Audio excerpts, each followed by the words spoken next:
out. No, it's freezing today. It's freezing. You know, we're wrapped up, not for a riot, we're wrapped up because we're freezing. And in case it escaped their attention, the police are all masked up as well. So you take your mask down, we pay your wages, let's see your faces.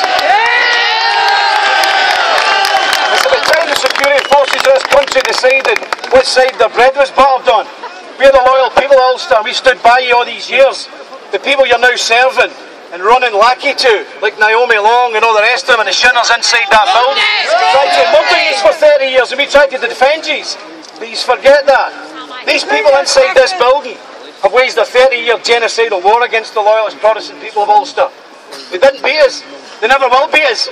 Now they're trying to use politics to erode, bit by bit, every single last vestige of our culture. Well, they forgot one thing. They can take every Union Jack down in the whole of Ulster.